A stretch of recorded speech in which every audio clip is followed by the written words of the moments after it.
Welcome to the People's Basics, the movement for the universal basics of income, services, and rights. Today, we have another Commoners Corner episode for you all. We love to talk to you, the members of our community, about what is important to you and really flesh out the conversation of what the top issues are. So today on the program, we're going to be talking to Dominic about his top issues. One of them that we're going to get to is Neo-Feudalism. But I want to remind you all that you all can sign up to do this yourself. In the description section down below is our Linktree link, and within it, you will see a link to our Calendly for you to sign up for an episode. We want to talk to you all, so please do come and sign up. But without further ado, we now have on the program Dominic. Oh, hi, John. How you doing? I'm doing well. Welcome to the People's Basics. Yeah, it's nice to meet you. Yeah, so Dominic, just so we have a little bit of background before heading into today's conversation. Can you let the folks out there know a little bit about yourself? As we ask all our friends who come onto the program, can you let us know where you're from, what you do, and how you politically identify? Okay, I'm Dominic. I am Nigerian American. I actually spent most of my life in Nigeria, but I currently live in Maryland. I'm a freelance writer, and I graduated as a microbiologist. I do some other stuff at the side, but yeah.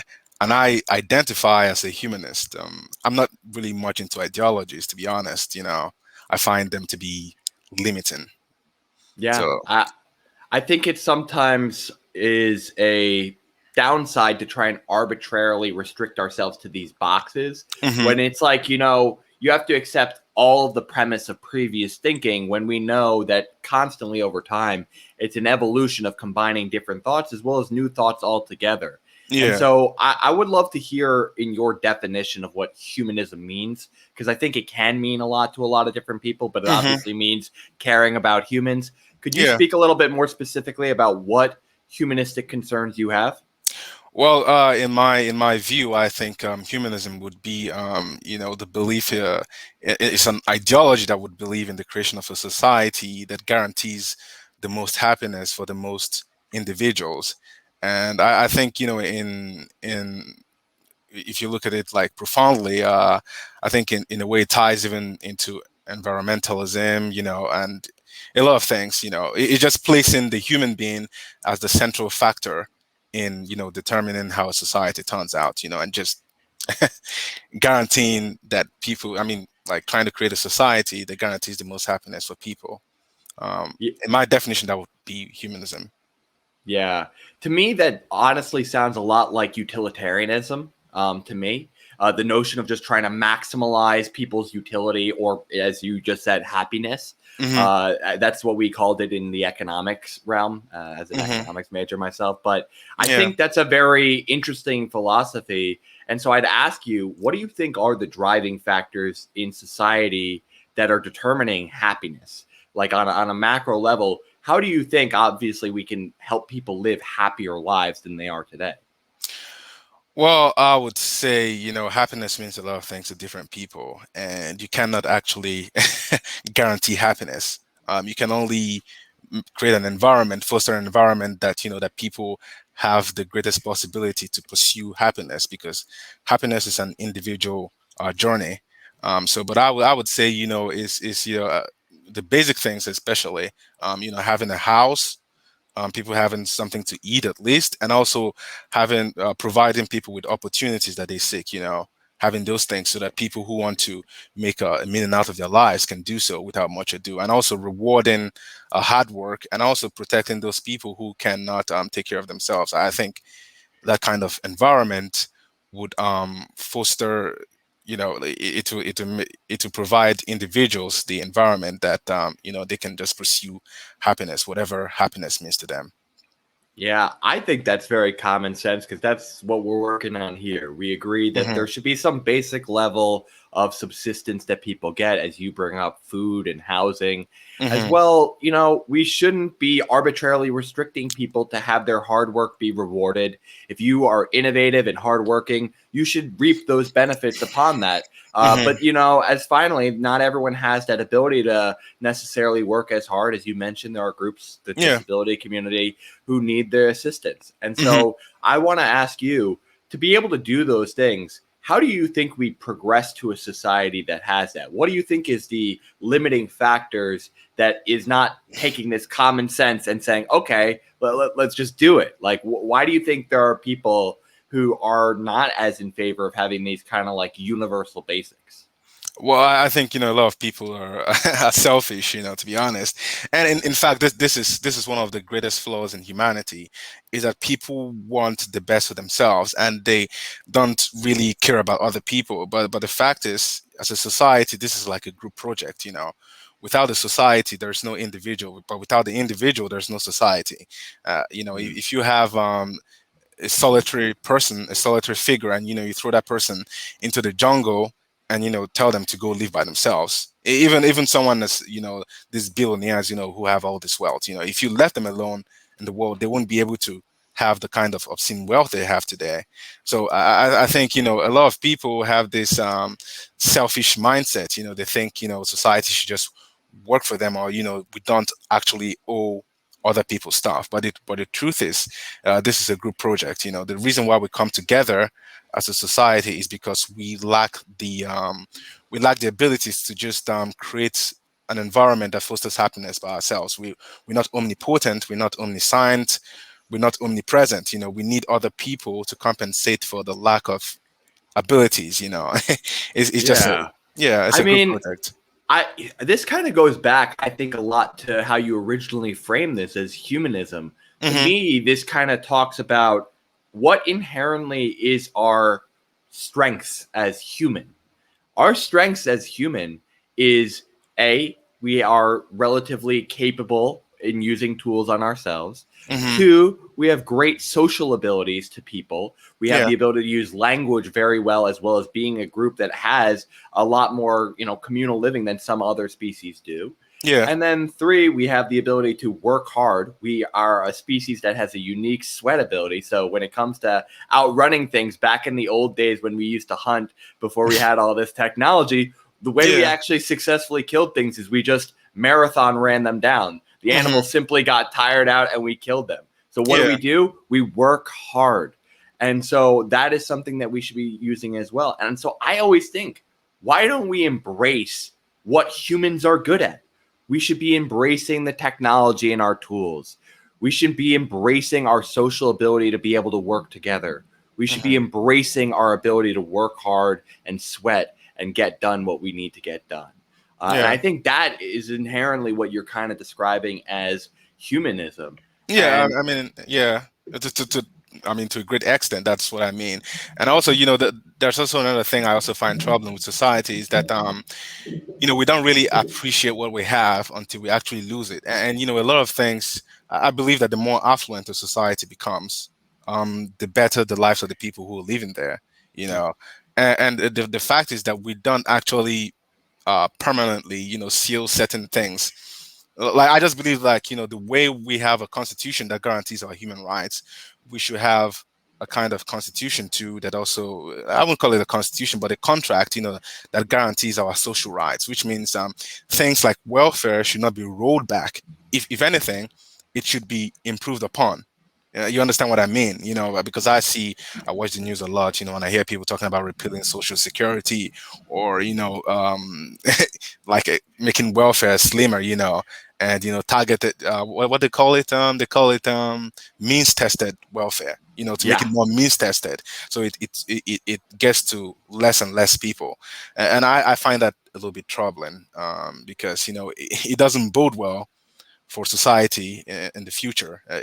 It's regressive, to put it in a better yeah, word. But I think the greatest strength that we have as humans is our mind. Our brains are the reason why we're still in this world. Because I mean, if it comes to strength, we're not as fast as as a deer, or I mean, we're not as strong as lions. yeah, Our brains are the reasons why. I mean, sorry, is the reason why we're currently at the top of the food chain. So I think we should we should use our mind. That there shouldn't be like any limit to our creativity. There should be yeah. no. We should embrace a mindset of abundance rather than a mindset of scarcity. I fully agree with that. Both on the means testing part, we've done extensive coverage of the vast, vast downsides of that compared to universalism. Yeah. Myself personally written articles on that subject as well. Hmm. So you're preaching to the choir on that one. But I think on that at that point about embracing the brain, that being Yeah. like what is our key strength? It always Hmm. makes no sense to me that we haven't had this kind of cultural shift to why don't we do lifelong education? If the brain is our greatest tool, why not be able to constantly sharpen it? Why Hmm. not have a society that says if you seek education, you can get education? Like I personally think that's the way we need to go. And obviously it might have been a little bit harder in the past when we were much more reliant on physical space as Yeah, the way exactly. to be able to have education because Hmm. you needed a classroom and you only had so many dorms. But now that we're having more of an educational model that's making online education much more readily accessible to so many people, I think we Hmm. should be having public universities providing some level of courses that are just free public access. Anyone can take those courses who want to learn them. And if they Hmm. complete a certain amount of it, they can basically get a degree of some amount. That's what I think we should be doing. And then if you want to teach like specialty things, go right have it. You can have your in-person classes and pay the teachers who are teaching there. Yeah. You could also still maybe have this be funded. We're going to have to do the funding of the administration to still do it, but I think education should be a lifelong process. Hmm. And I'm wondering, do you agree with that general notion of lifelong education as a notion, Dominic? I mean, I believe that people should be more aware, and I think people should, yeah, educate themselves. I don't think it should be like something that's compulsory, but I believe that it's Yeah. necessary for society to be better. People need to be more aware of what's going on, and people should. And it's not only the kind of education where you learn how to code and all that stuff. I Yeah. think moral education is very, very important because what we've seen today is that moral education in society has kind of fallen, and that's why I believe that that's why we're seeing the sharp increase in like mental health deficiencies. People are getting more depressed because our interpersonal communication and the way we relate to one another is very disappointing, to say the least. And that's because we have a society that teaches us to acquire wealth by all costs. We glorify the acquisition of wealth, and we don't really pay attention to other things that matter. And what we're seeing is that our society is getting worse and worse, and we're looking at the wrong things, wondering where it went wrong. And the answer, I believe, is right in front of us. That is where I stand, really. Yeah, no, that makes a lot of sense to me. So, Dominic, one subject that I wanted to ask you about because you had put this when you signed up, this is a Hmm. big interest of yours, is this notion of neo-feudalism. And so I Yeah. wanted to ask you to first define that word for us and then why you think it's an important subject for us to be focused on. Oh, I would say neo-feudalism is like feudalism with modern characteristics. I'm sure a lot of people must know about feudalism. The Mhm. kind of societal structure with the king at the top. The nobles following, and then there's the clergy, which kind of gives that impression. What they do is they deceive the people with religion and all that. Make them believe in lofty notions. Just to distract them from their ugly realities. Then we have the soldiers, then we have the peasants, who are at the bottom of the food chain. And I believe this societal structure is making a comeback, but we're just slowly realizing. I think a lot of people are beginning to realize what is happening, but we haven't actually understood what is going on. I believe that feudalism is making a comeback with modern characteristics, and I find it very, very troubling. Yeah, I think that's a very interesting notion. I largely agree. I think there are Hmm. some trends that are slightly different, which is why you have to kind of characterize it with neo, like the notion of Yeah. democracy. But then there are general sentiments that our democracy isn't as free or as representative as we even want it, where we Hmm. get these kind of kings being appointed by political parties Hmm. that are private clubs basically getting to Yeah. choose, like warring kingdoms for Hmm. the throne. I would love to ask you if we're recognizing neo-feudalism as something to call out as a structural problem, it seems you're describing. Yeah. What do you think needs to be replaced about that, or what do you think essentially needs to be done to alter that in general? Like, Okay. Yeah. So before I answer your question, I would like to just give a little, just go a little bit into neo-feudalism. yeah, If you imagine how, and I've always done this, I've always imagined how societies began. I just imagine the origin of human society, because I mean, we spent 3,000 years, in having societies dominated by aristocrats and peasants. Peasants always at the bottom, aristocrats at the top. And I've always wondered, how did this arrangement come about? And there's a lot of I think anthropologists, is that the right word? But a lot of there are a lot of experts who said that human society began as classless societies, which means about a bunch of hunter gatherers. They came together to form a kind of organization, a kind of community, to be able to hunt better, and to be able to live better. And I just imagine at some point, the society started growing bigger and bigger, and the individual components of that society started relying on very powerful, charismatic hunters or leaders. But at first, it wasn't, it wasn't hereditary. And an example of this would be, I don't know if you've ever read Chinese history, but they were always talking about the 5 sovereigns and the 3. I've really forgotten that, but there was this guy, Yu the Great. Um, he was a king, but these 5 emperors, they weren't really related to each other. What they did was, they found somebody who could lead the nation. They kind of handed over to that person. So it was kind of like that. But Yu was the last person who followed that pattern. He actually handed over to his son, I think, and that was when everything went downwind. They started the hereditary kind of monarchy. So, but I just imagine that was the same way. And then you had rival tribes trying to take over each other, and at some point, because of the competition between different leaders and stuff, you either say, oh, why don't we just focus this stuff in one family? And then the monarchy was born. And the monarchy at first would be to protect the people, but at some point, the rights of the people started being stripped very slowly, very, very slowly. They talk about protecting from other tribes and all that stuff. And before we know it, the people didn't have any power. And, come back to, America, let me say America, for example, the notion that we had in the beginning was that all people were created equal and endowed by their creators, with the creator with life, liberty, and the pursuit of happiness, the rights there. And, we had this process, this very slow process where we had to fight for rights. We had to fight against slavery, give women the right to vote, and expand the civil rights to people, to African Americans, people like me.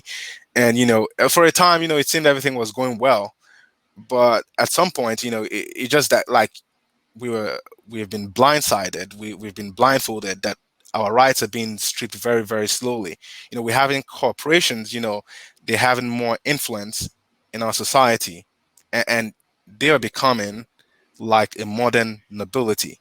They make the jobs. I mean, you don't have, they make the jobs people work on. If you want to apply for a job, it's probably going to be one of these big companies. You have to work for them, and they dictate the rules, and they have the senators and the legislators in their pockets, which means stuff like minimum wage, fair wage cannot be discussed. And the people are being shafted very slowly. And to answer your question, how do we reverse this? I believe that the greatest, the 2 major things that guarantee a democracy is wealth and knowledge. And I don't mean like knowledge in just knowing how to code, like I said before, or knowing history. Is knowing your civil rights. It's knowing, is being very critical. It's knowing who to vote for. It's learning not to fall for these traps. People fall for Democrats versus Republicans, conservatives versus liberals.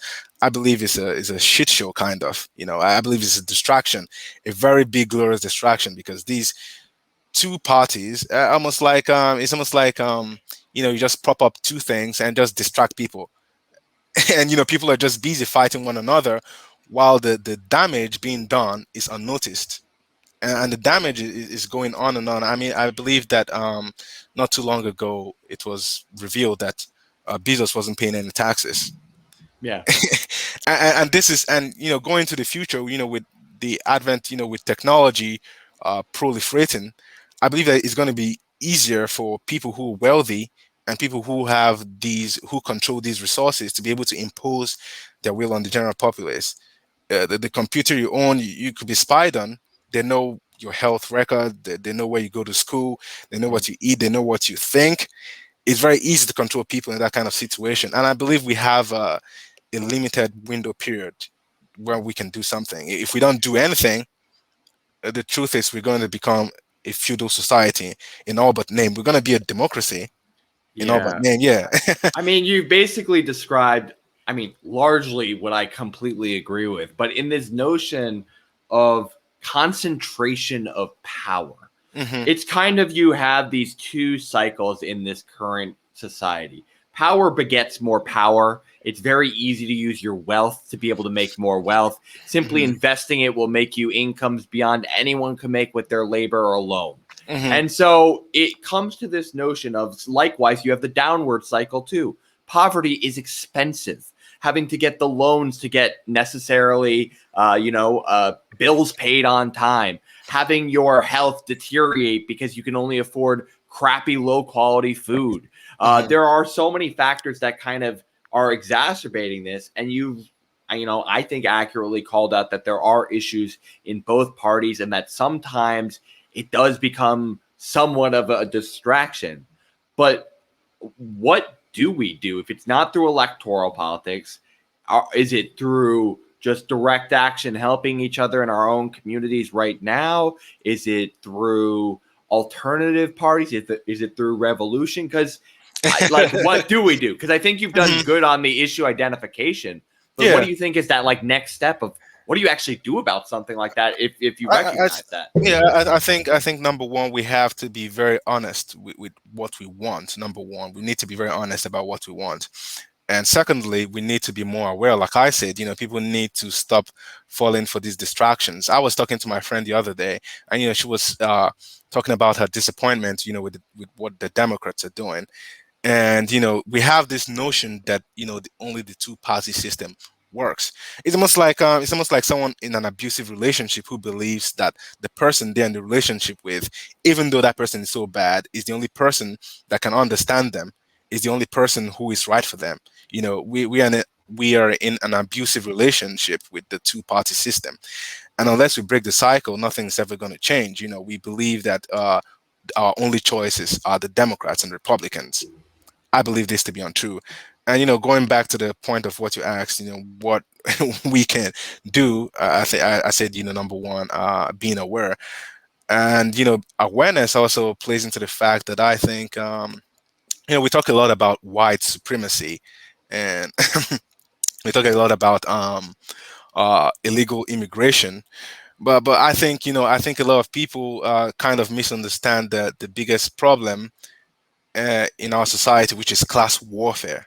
And this is something the two parties always gloss over. The two parties play identity politics in different ways.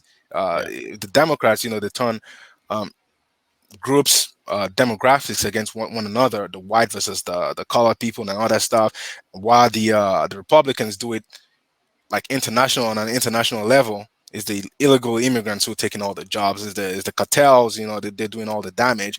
And I believe that if people are more aware of our real problem, that is a first step, towards changing everything. And then it's also take people being more active, protesting.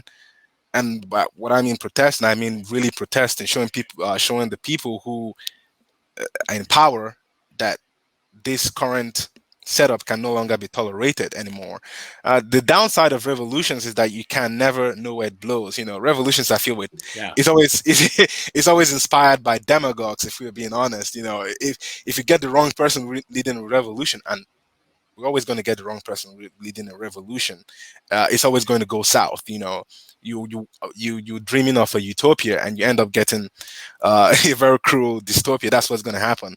So I believe that right now it's still possible if people are more aware. I think awareness is the major issue. People are not aware. People keep falling for the gimmicks, the distractions. I think Yeah. that's our biggest problem. So awareness, if people are more aware, bam, we get solutions.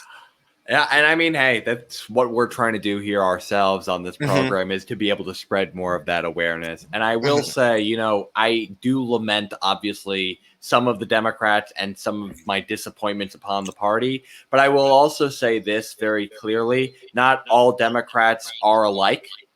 And that we have to view these people Hmm. on individual levels. There are Hmm. some people who have recognized this as the problem and the structural problems of our setup of a democracy is that we have been structurally kind of forced into a two-party system from the way we even vote.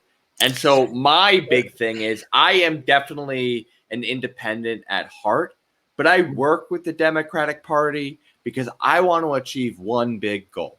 And they're the only party who is even sympathetic to my goal, which is I want to have democracy reform where we can actually have the system change so that we can actually have alternative parties be even a potential reality. That's kind of how I interact with the electoral system. But you're right. That's not enough on its own. We need to be doing the Yeah. things like direct protest, and we need to Hmm. be doing direct action to actually get people Yeah. aware of the issues too. Yeah. I mean, personally, I have no opinion on Democrats. I personally think that they're just the other side of the coin. I mean, is a party control? I mean, what's a party even? You know, look Yeah, what they did to Bernie Sanders. They agreed. actively try to stop him, but the same energy that was used to stop Bernie Sanders, they don't use it for people like Joe Manchin or Kristen Sinema. They don't This use is it for true. people like this. So when you talk about working with the Democrats, the Democrats are always going to it's lip service. If you offer lip service, it's very easy. You just tweet. Anyone can actually tweet. You can I tweet out and nothing happens. I mean, if there are results showing, well, I'll be impressed. But the thing, is it's almost like all talk, no show. I, And for me, I I hear you there, but here's my point on this. It mhm, doesn't get built usually in one cycle, and of we have to course. recognize the progress within certain factions within the Democratic Party growing over time. And so I think it's more of a fact of we're going to have this kind of generational change. We're having an old guard right now that's currently leading the Senate, that's in Hmm. their high 70s, even some in their 80s. There are going to be some of these people retiring, and we need to be growing our numbers. It's an Hmm. unfortunate fact, but that's kind of how the system has worked for a while, and we need to change it. But the only way we can change it is either we're going to have to overthrow it and actually gain the power ourselves through revolution, which we've agreed is not necessarily our thing. Hmm. We have to apply direct pressure enough that we actually change minds of people, maybe not on an inherent level of wanting to, but feeling like they have no other option. Hmm. Or we need to keep working within the system and growing our ranks. And I just worry that going to these alternative parties right now just always fails because of how this voting system works. So Well, it's so, like so, so, I'm so very dependent on that yeah, one yeah, yeah. issue really I understand. changing before I can break out. But I wanted to just wrap up because we're kind of approaching the end of our Yeah, time. yeah, and I just want to But just do you say have any something. final thoughts that you wanted to share with the audience? That's what I wanted to ask. I mean, I just want to just just talk about a little bit of what you said. Yeah, yeah. I mean, it's Go almost ahead. like, I mean, you can be in an abusive relationship, and you believe that you can work things out in that relationship. And I think if you bring 20 million people, and those 20 million people would actually vote for third parties, and the only reason why they keep voting for the two-party system is because they believe that it can work. You actually see the problem there. You have 20 million people who think that they would actually vote for a third party, but they don't vote for the third party because they believe the third party can't work. It's kind of like So, do you think it's the self-limiting. problem of the existing third parties, It's a or is problem. it like just of general they don't recognize the problem of Democrats and Republicans? Like, because I, that's th- the I think thing. I think I a th- lot of people there are going to be some people who actually like the Democrats, and they're just unaware right now, or they even do believe in some of the stuff that they do have.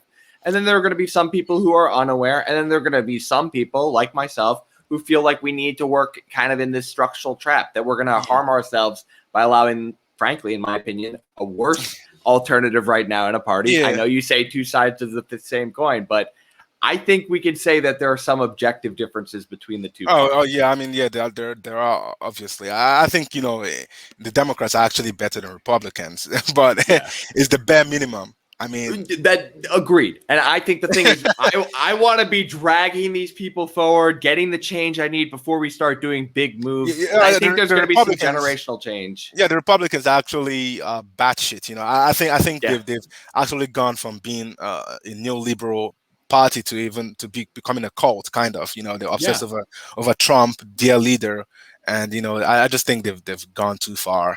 But the Democrats are just like the bare minimum. I'm not impressed, but I mean, if it's what it's like, yeah, that's what we have. But I will leave this to another time. This discussion about because of the time. I know.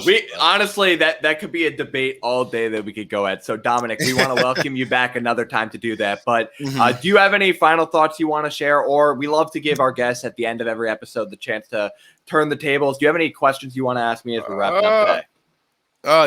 Well, any question I would want to ask you would actually take 5 minutes for you to answer, to be honest, because I was looking through your page the other day, and I think you were saying you're looking. Let's have it. Let's make this a little bit longer. What do you got for me?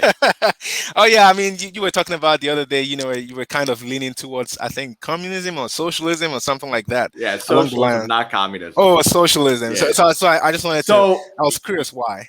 So I had an interview with this man by the name of Lloyd Chapman.